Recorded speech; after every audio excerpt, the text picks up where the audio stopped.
Hi, welcome back to Let's Talk About Race. Today we're going to be talking about discrimination against Asian Americans in higher education. There was a language. There were the parameters. I could step in now. That was the liberation for me. I'm not even talking about the past. I'm talking about the present. It's not an accusation. It is a plea for the life of this country. Instead of eliminating the causes that create that condition, he tries to cover it up by accusing his accusers of teaching hate. People don't hate each other, and people start talking to each other, and then they start talking to each other, they find out who's the problem. It's when the talking ceases that the ground becomes fertile for violence. So keep the conversation going. Hi, welcome back to Let's Talk About Race, the show where we look to do away with yelling in favor of in-depth discussions on the nuance of race in this country. Today, we're going to be talking about admissions of Asian Americans in higher education and potential discrimination they may be facing. To discuss this, I'm being joined by Ms. Swan Lee, the co-founder for the Asian American Coalition for Education, the organization whose complaint resulted in a recent investigation and finding by the Department of Justice that alleges Yale University had discrimination based on race and national origin in their admissions process. Throughout the episode, you'll also hear us reference a similar case alleged against Harvard by a separate organization, Students for Fair Admissions, back in 2014. With that, I'd like to introduce my guest, Swan Lee. Swan, thanks so much for being with us today. Thank you so much, Cameron. Glad to be with you. Excellent. So before we get into everything, can you just briefly give us, a summary of who you are, who the AACE is in terms of their membership size, how broad you guys are, and, are you students, parents? Just give us a sense of the organization. Yes, I'm a co-founder of the Asian American Coalition for Education. We are the champion organization for fighting for equal education rights for Asian American students. So our membership have grown to more than 20,000 people. We also have affiliated organizations. As to our last amicus brief, more than 270 Asian American organizations have joined us in this. And when did you guys start? We are formally registered in 2015. But we work with a lot of organizations that have been conducting this fight for way longer. For example, the Asian American Legal Foundation, who has been fighting cases to defend Asian American students' equal rights back in the 1990s. So we have very long history. Okay. So it's not necessarily a problem that is just rising now. It's something that seems like, at least 30 years there's been organizations fighting this. Oh, yes. And let's go back to present day now. As far as this particular lawsuit goes in reference to Yale, can you give us a little bit of data or the statistics behind why you leveraged this complaint and what it came from? Yes. Our complaint was filed in May 2016. Not just Yale, but we also filed together against Dartmouth and Brown University. It was a very long document of complaint containing dozens of pages.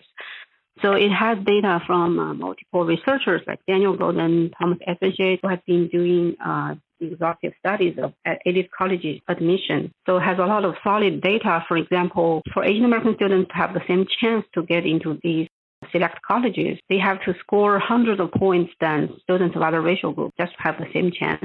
Also, there are a lot of racial stereotypes that are being pitted against Asian American applicants. We have internal data from Harvard case that systemically, the Harvard admission staff, they have been rating Asian American applicants low in personality ratings systemically over the years compared to the personality ratings students of other racial groups get. So based on the statistics, it shows there is approximate consistent racial quota going on in these colleges. So students from different racial groups always stay at similar percentages over the years, regardless how the applicant pool changes. So basically, Asian American students are suffering from the highest academic standard. The bar is being raised for them and produces very drastic consequences, which means they know they have to score higher to have the same chance. So that produces a lot of stress in students. So statistics show Asian American students have a higher rate of suicide because of all this pressure. That's very unfortunate. Now, I know one thing that people might ask about is test scores being just a portion of the admissions process. So if you're talking about the test scores need to be higher, is this accounting for other factors like extracurriculars, leadership in organizations, things like that? How do you account for those differences? Yes, we are very well aware that the SAT score is just part of the admission file. And the reason these points are mentioned is because it is an objective statistical data.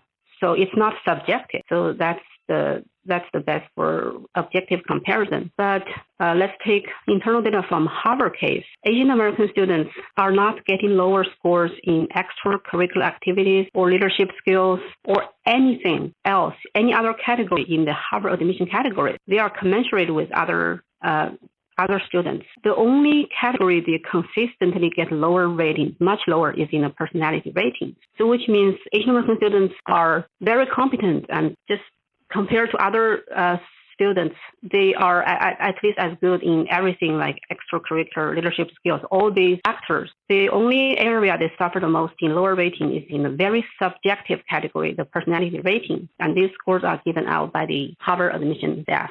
That's very interesting. I don't know much about the admissions process as far as how it works and what you're describing. For personality, are there multiple, rankings, categories, or can you give us a little bit of insight when you say that they are ranked lower? Is that a number? Is that they're describing a personality? How can we actually get specific with that? Yes. So the Harvard admission process, based on their data, they divide a few categories for each applicant. For example, extracurricular and leadership skills. So these admission staff, they review these files from students and they give a score in each category. So one of these categories, they have like about 4 or 5 categories. One of these categories is the personality rating. So basically the staff, they give each student a score of personality. And it's a real score, like maybe 1 or 3 or 5 or 3.2, something like that. It's real score. So it is very interesting because a lot of these Asian American applicants, they get very good personality score, like from the people who interviewed them. But somehow, when it goes to the admission office, overall, the group of Asian American applicants, they end up with very low personality rating consistently over the years. Now, we're not talking about individual case, but systemically, they always get very low personality rating. And these personality ratings, Harvard describe it with some characteristics like courage, deserving respect, and things like that. So it is very, very discriminatory to be rated lower in this aspect by a college. Yeah, I could definitely appreciate that. And one thing I want to ask you about, you're mentioning very high-level institutions of higher education, Harvard, Brown, Dartmouth, Yale. I'm thinking when you describe the personality stereotypes and the seeming lack of personality among Asian applicants, I immediately think of broader society-wide stereotypes. I think that there tends to be a prevailing stereotype of Asians as being good at the STEM areas that are numbers-based, but not necessarily personality-based or leadership-based. And do you feel like that, what we're seeing, or at least what you're seeing in these cases, is that a result of a broader stereotyping across society, or do you believe it's specific to these institutions? Well, based on the information we get from the Harvard case, this is definitely an institutional tool Harvard uses to achieve a certain racial percentages year after year. Because, in the earlier process of the admission, Asian American students get, good scores like everybody else in extracurricular activities, leadership, and everything. But at almost the last stage, when they are determining whom to admit and whom to not admit, and somehow these personality ratings get handed out, and as a result, a lot of Asian American applicants who get higher scores in other categories get rejected because of this low personality rating score. So this is definitely a tool that the institutions like Harvard uses to cap the percentage of Asian American students. Right. Well, so what I'm trying to understand is, do you think that Harvard is saying we want to limit Asian students and they're justifying it through personality, and they're saying we hit 20% of our student body is Asian, we're going to not take more than 20%, and so they come up with the reason and they use personality? Or do you think it's actually that there is bias in the admissions process where the people looking at the applications genuinely believe Asians have worse personality, based on stereotypes or whatever bias they may have. Do you understand the distinction I'm trying to make? Yes.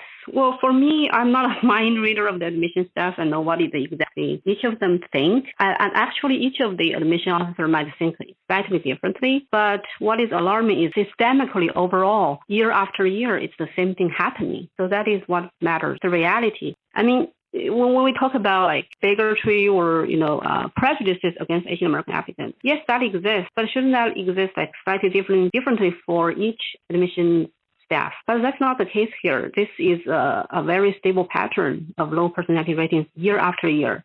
So it's not something that's random based on each admission staff, but actually overall that has been used to regulate, to control the Asian American admissions at Harvard. And you said that you're just the latest in a long line of organizations that have been asking for, fair admissions. So we're just talking about 4 schools. Do you believe that this is something that is found at other schools as well, and there just haven't been specific lawsuits? Or what is your view as far as how widespread this is? Right. Yeah, it's not just at these selective colleges, but this is a very prevalent problem all through the education system. And also we have a lot of organizations that are fighting in different areas for equal education rights. For example, in Maryland, Montgomery County, in K-12 education, the magnet school, they changed the admission policy and use some kind of quota to drastically reduce the number of Asian American students. And the students of all the other racial groups go up. And in New York, it has been a perennial fight because the administration, the mayor is trying to change the admission process for the specialized high schools like Stuyvesant, which are schools for like science and technology. So they're also trying to drastically reduce the percentage of Asian American students. And also in Virginia, the Thomas Jefferson High School for Science and Technology, right now they're also trying to change the admission standards from objective to more subjective, using quotas and et cetera to reduce Asian American percentage. So this is definitely not just at a few colleges, but overall prevalently in the American education system. So you talk about a numeric standard, right? If we look at SAT scores, that's not subjective. You said that's objective. One of the things that I've heard is that higher education very much looks for diversity in their student body. They think that's a positive for students to interact with other students. So I guess my question is, do you think that there is a right amount of diversity, or do you think diversity should be considered at the macro level for college students in their classes? For instance, if we went purely based on numbers and we found a class in college became 90% Asian just based on how they tested and all those objective factors, would you consider that a bad thing to lose out on that diversity? How do you actually try and say, okay, this is the right amount of diversity? Well, Asian American is only 5% of the American population, so it's quite impossible for Asian American students to be 90% of each class in America. So that's not going to happen. And we're not against diversity. Actually, we have the majority stance among Americans that clearly believe race should not be a factor in college admission. Diversity can be achieved using socioeconomic status consideration because socioeconomic status consideration is not a discriminatory practice. Nobody can see any student's socioeconomic status, just based on appearance. But the racial factor is very discriminatory, and it creates racial stereotypes against African and Hispanic American students.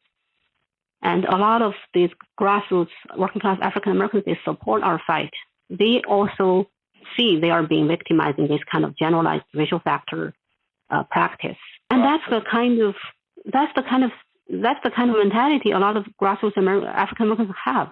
They don't want to be negatively stereotyped as needing something like a visual factor consideration. So why do we use something that is very demeaning and discriminatory instead of using something that's more personal and not as obvious like the socioeconomic status consideration? It will be much better. And I think it's actually a bit bigoted for some people to think without racial consideration there won't be diversity. That conception itself is discriminatory to African Hispanic American students.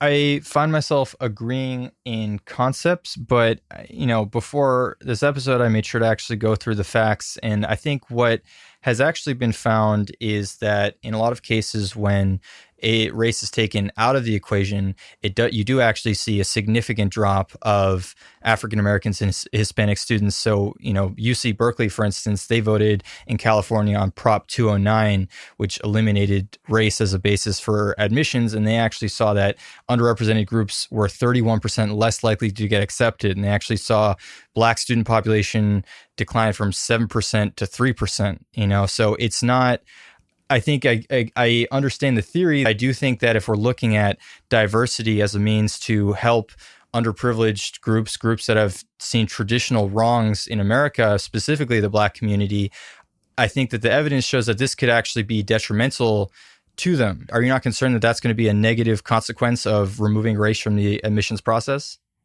I think it's misleading to compare the racial percentages at a school to the American population percentage, because American population is a generalized idea for the whole country, and each school's applicant pool is specific to the school.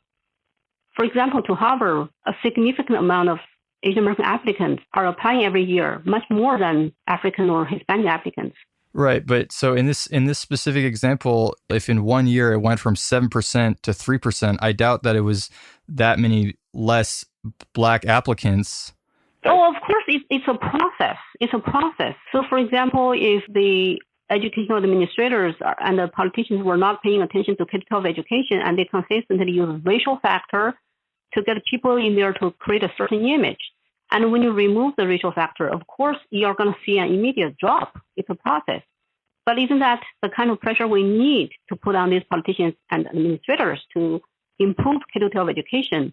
So eventually these percentages will even out. So it's not accurate to say diversity is suffering.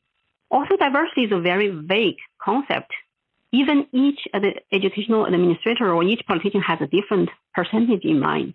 So whose idea should we follow? And should we overlook the quality of K-12 education and just look at a certain image at college level? And I don't think that's a really caring attitude from these politicians and administrators. We have a lot of people fighting with us, and they're African American and Hispanic American. For example, the Connecticut Parents Union, they have been fighting with us against racial quotas because this kind of arbitrary diversity, vague diversity narrative has been used to hurt their children in getting to magnet schools. The majority of applicants are African American, Hispanic American, and very few Asian and European American students. But because of this diversity narrative that's very arbitrary, 25% of seats are left empty year after year. And African American students cannot get those seats. These seats are left empty because administrators think those should go to Asian American and European American applicants. But there are not enough people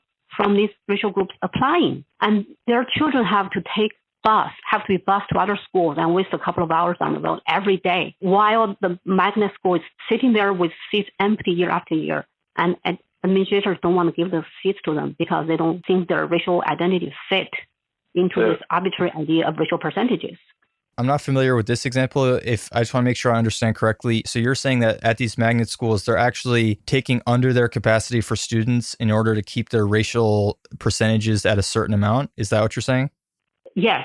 They're controlling and capping the number of African American students to let in these magnet schools because they want to leave 25% open for Asian and European American students, while there are not enough of those applying. So now, we can see how this kind of over-controlling attitude from administration are actually hurting and damaging grassroots American children in education, not helping them. So there's a couple things you said that I definitely agree with, and I don't think are presented enough in the media. I think one is approaching diversity from a socioeconomic perspective, not just from a racial perspective. I think that if you look across racial lines in advancing out of poverty, it's a tremendous barrier to be born poor in this country. I think I do very much support trying to address that. And my understanding is colleges do try and take that into consideration.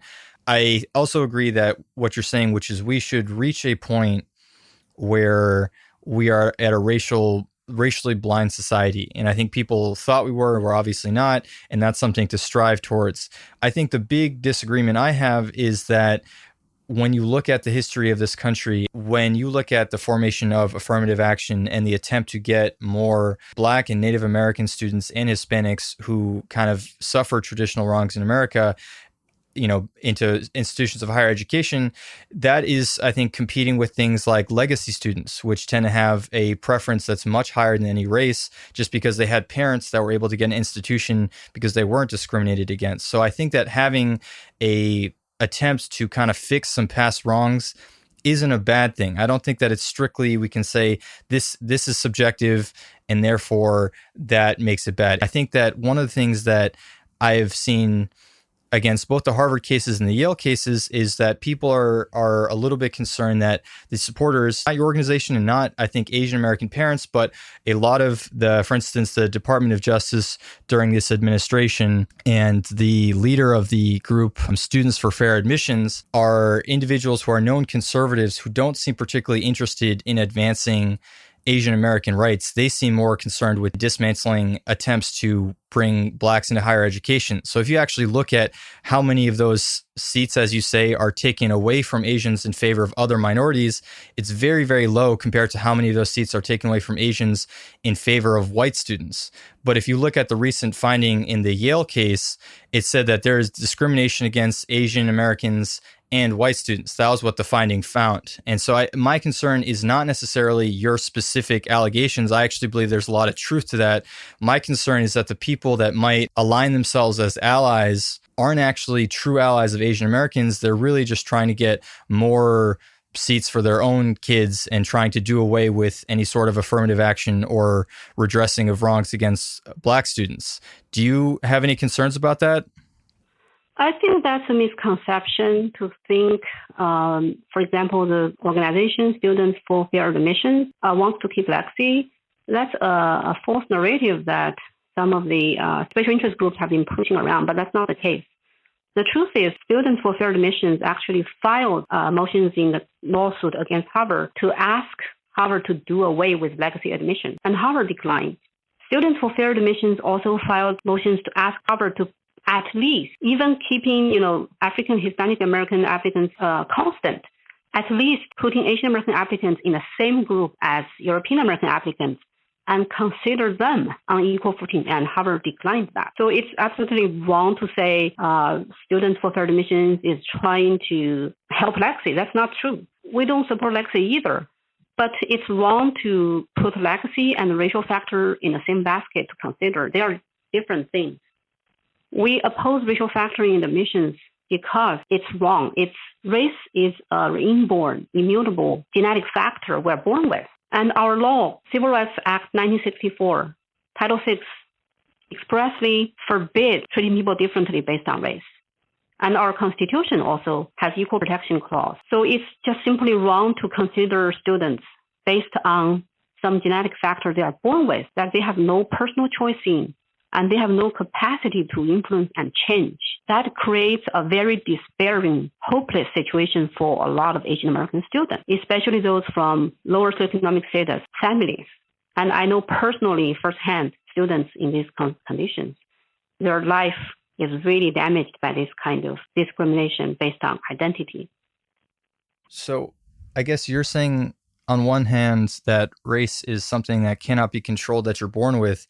But on the other hand, you seem okay with reaching out based on socioeconomic status, which I think you could also argue a lot of students are born into poverty. They didn't choose that as well. So it seems like you're saying that Harvard can try and achieve diversity through one type of factor that you're born with, but not another type of factor. There is no law forbidding using socioeconomic status factor in admissions, but there is law forbidding using race. Sure. Well, let's look outside the strict legal basing. But as far as just how you feel for what, in an ideal world, how admissions would work, it seems that you are morally okay with using socioeconomic status, but not race, just outside of whatever is legal. Is that correct? So I think talented students from poor families should be helped with socioeconomic status consideration. So when I hear from that, why is it that you believe that students from poor socioeconomic statuses should deserve to be helped, but not students from racial groups that might be discriminated against? Why is it that one of those seems deserving of getting an extra boost and not the other? Because socioeconomic status is an individual factor. If you're from a lower-income family, then you are. But using race to assume somebody is poor, that is wrong and racially discriminatory. So the assumption out there is assuming all of the African-American students are poor, that their parents are poor. And that is very racially discriminatory. I don't know that that's the assumption, though. I really don't. I don't think that the reason otherwise. Why do they say they want to help poor families and instead of using socioeconomic status, and they use racial identity to achieve that? That is dishonest. Every racial group have Americans of all kinds of socioeconomic status. So I'm okay with actually using accurate socioeconomic status of an applicant instead of assuming his family's socioeconomic status with his racial identity, which is something he's born with and cannot change. The language I hear a lot is underrepresented minority. And I think that the attempts to take race into a factor, I don't think it's just saying that, Black people are poor. I think it's saying that Black people are underrepresented relative to their population in this country, their presence in the country. They're underrepresented in higher education. And that's a statistical fact. So I think that when you look at why admissions might consider that, I think they're saying there's a benefit to trying to give exposure to students that might not otherwise see Blacks in higher education, to give exposure to Black students themselves who might not see exposure to higher education. I do agree with you, and I do really believe that we should consider socioeconomic diversity. I think that that does not get enough attention, and it is very important. I don't know that that also makes racial diversity unimportant. I think that there is a tremendous value if you look at how people undo their bias. Let's say even against Asian Americans, there's a tremendous amount of stereotyping against Asian Americans. And I think that if you were to get exposure to other Asian Americans, you would see their leadership, you would see their personalities that break outside that mold of someone who's just good at math and doesn't have any of the other personality factors. So I think that what people would say is that it's not bad to try and diversify a group, to kind of break away from stereotypes, to give students that chance to learn from other students from different racial groups. And so I think that's my biggest concern with the way that the findings or the arguments are phrased, is that it's saying this type of discrimination or this type of oppression is not worthy of, looking into, but being poor is. So what are your thoughts on that? My thoughts is that if an African-American student is suffering from discrimination and is from poor family, then of course he can benefit from socioeconomic status consideration. But if he's from a family of Wall Street brokers and from elite family, then why shouldn't he be treated in the same way, equally with students from other racial groups? Why specifically change the standards for him just because of racial identity? Based on the internal data from Harvard, actually the racial factoring admissions are not helping lower income African and Hispanic American students. More than 70% of African Americans who got into Harvard are from wealthier families. They're not from poorer families. So as a matter of fact, racial factor in college admissions are often used to favor upper-class African American students over working-class African American students. I think socioeconomic status is the only morally valid factor to be considered, not something that's very generalized, such as racial identity. And also, it's a misconception that racial factor is used to address past discrimination. It is not. Based on the Supreme Court case, the Bakke case from like 40 years ago, the Supreme Court Justice Powell already said this is not about past discrimination, because that is endangering the equal rights of all of the Americans. But instead, this is for diversity. And we already have 10 states that don't use racial factor, and they are okay with diversity. So I see there is no morally sound defense for using a genetic factor in college admission. And I have the same stance as 72% of Americans who also believe race should not be a factor in admission. And I think if administrators and politicians really care about African and Hispanic American students, then why don't they pay some attention to K-12 education? For example, in New York City, a lot of African-American students are kept away from succeeding and excelling academically because they cannot get into charter schools. They're stuck on long waiting lists and cannot get into those schools. So the problem is these students are kept from excelling and getting opportunities to excel, but politicians are looking past that. I see video of African American students protesting outside of New York City Hall asking for their charter schools. But Mayor de Blasio saw them and just walked past them as if they were invisible to him. So I believe racial factor is a corrupting measure used by politicians and administrators to dress up their own failing performance, to cover up the fact that they are not giving African Hispanic American students in some areas proper K-12 education. So instead, they want to behave like movie directors and just use racial identity to get students in colleges to produce a certain image, to cover up their own failing, their own dysfunctional work performance. You're saying that in a world in which there was an effective way to actually help Black and Hispanic students get into higher education, that would be, it's not that you're opposed to that. You just actually think that the way affirmative action is being used is a dress up. It's not actually helping. It's just kind of inflating numbers to make administrations look better. Yes. So I just hope these politicians and educational administrators to see African and Hispanic American children as their own children and think what's best for them. And that is to improve K-12 education, give more charter school opportunities to them. And there are a lot of African and Hispanic students. They are really desperate for those opportunities to excel. They have the capacity to excel. They just don't get the opportunities. And I see this troubling trend from some politicians. They are vowing to remove funding from charter schools. They are vowing to remove standard tests from K-12 education. So parents will be no longer able to even notice if their children are getting adequately educated. So that's the larger background for our fight. We're not just picking over some racial percentages, but this is really a fight of educational belief that children should get the best education they can, not just getting standard tests removed to hide the disparities between students' achievements, and not just getting racial identity to create a certain superficial image. We want children to get real education. And another interesting phenomenon to notice is that immigrants from Africa, like Nigeria, they are excelling academically. So what exactly is going on in the American education system that keeps American-born African Hispanic American students in some areas in lower performances based on data? That's what these politician administrators should really investigate and try to address. I do agree with that a lot. I think the comparison I make is you see the Academy Awards get a lot of criticism for not having enough diversity in their selections. And I always say you can't blame the Academy because the entire industry is not diverse enough, right? It's like kind of the last stop in the road. I say if you want to address the problem, you need to go Hollywood producers, the script writers. Diversity needs to start much earlier on than when it reaches the selection process of what's already out there. And it sounds like you're saying a similar thing with K through 12 education, where you can't just come in at the last step after 12th grade and say, okay, now we're going to be addressing diversity.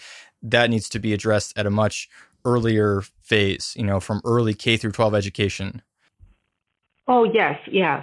And I think that it is something that is being addressed by some. I think it's not being addressed enough by politicians. And I don't have the data. I don't know that anyone does to say that conclusively the reasons for politicians doing these are to make themselves look a certain way, look progressive or addressing diversity.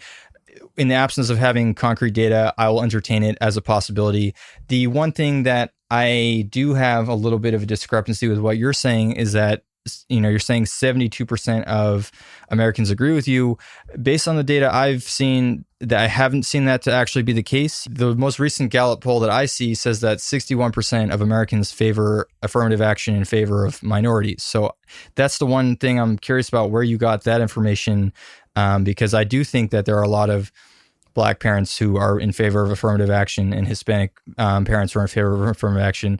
And even some Asian American parents and academics that I've spoken to are in favor of it. So do you know where that number comes from? Or that's the one thing I think factually we disagree with? Yes, I'm quoting very authoritative sources. One is Gallup survey. The other is Pew Research Center survey results. And also another study by PBS WGBH station. They all show more than 72% of Americans clearly oppose using race as a factor in college admissions. But if you change the question to affirmative action, then you will get more vague results, because the idea of affirmative action itself is vague. Nobody has clearly defined it. And many people don't even know that means using race. They thought it just means something general like diversity or something.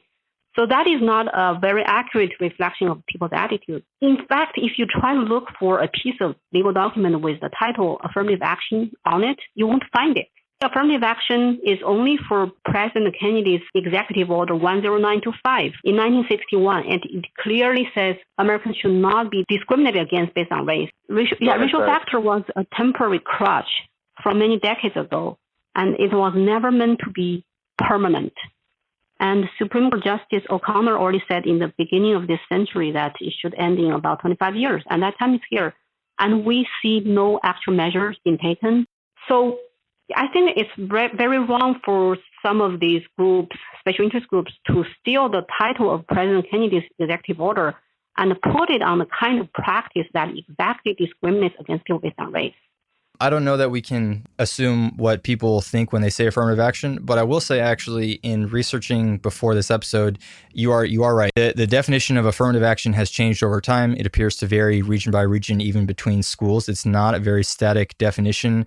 And per your point, the original definition of it was specifically to prevent discrimination based on race, creed, color, national origin. So I do think that there's possibility for what you're saying. I'm hesitant to be so conclusive in saying that this is the reason why people are more in favor of affirmative action, but not using race as a selection. So I'm going to, reserve my right to make assumptions about people's reasons there. But I think that this is a topic really that does not get spoken about enough. Personally, my views are that there are many types of discrimination in America, and I agree with you that race should not be a factor.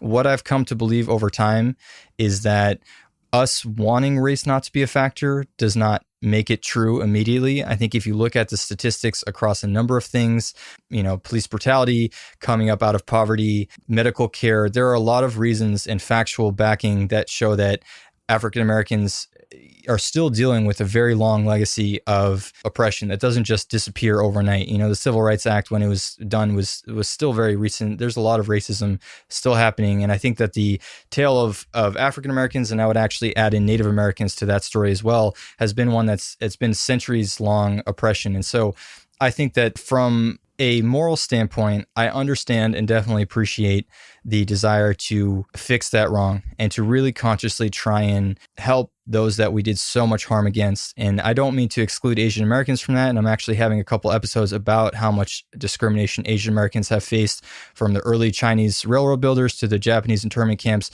There's been discrimination. America's legacy is one of discrimination against all races. So I don't mean to discount Asian Americans at all in that. But I do think that when trying to talk about this sort of subject, the sensitivity begins to emerge because there has been, I think, such a specific violent history against Blacks in America.